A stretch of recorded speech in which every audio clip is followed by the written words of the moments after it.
Serie B-Win. Tutti i colori della passione. Vietato sbagliare. Al Nereo Rocco va in scena Triestina-Sassuolo, gara valida per la 37esima giornata della Serie B-Win. Classica ultima spiaggia per gli alabardati che, ultimi in classifica, hanno bisogno di un successo per rilanciarsi e sperare nella salvezza. Il Sassuolo, dal canto suo, in caso di vittoria, farebbe un passo deciso verso la matematica salvezza. La sfida d'andata terminò a reti inviolate. Dirige il signor Tozzi. Subito grandi emozioni con Triestina e Sassuolo che non si risparmiano. La prima emozione è una vibrante protesta da parte dei padroni di casa per tocco di mano di Bocchetti in area di rigore. Per il direttore di gara è tutto regolare. Ecco la deviazione di mano da parte di Bocchetti. I labardati insistono e passano in vantaggio perché questa volta Tozzi vede il fallo di Bocchetti su Godias, sul cross di Testini. Non valgono a nulla le proteste dei giocatori del Sassuolo. Ecco il tocco su Godias, rigore per il direttore di gara.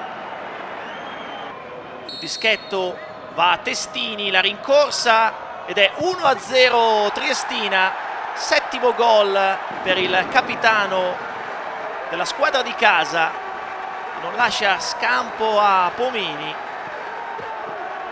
Ottima conclusione di Testini, non ci sta però il Sassuolo che sul finale del primo tempo trova il calcio di rigore. Questa volta è Colombo che compie un intervento irregolare su Martinetti che lo anticipa.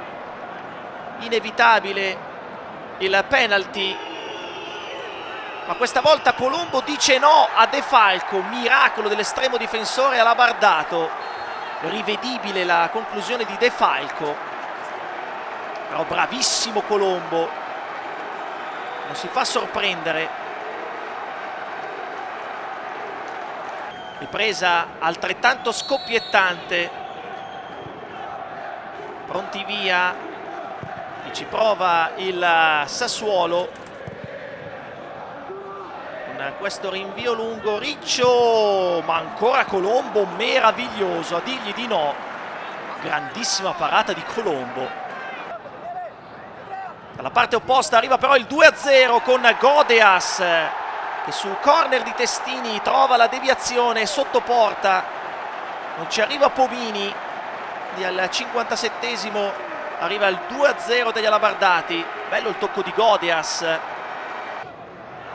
Prova il tutto per tutto la squadra di Gregucci. Martinetti, deviazione al volo, palo clamoroso. Aveva fatto tutto bene Martinetti. Lo stesso Martinetti ci riprova, anticipa ancora Colombo, ma ancora una volta il palo a dirgli di no. Sfortunatissimo il Sassuolo. Comunque non si dà per vinto e riesce a riaprire la gara con Rea che gira di prima intenzione e trova il 2-1 al 73esimo. Bravo Rea a girarsi e trovare il 2-1.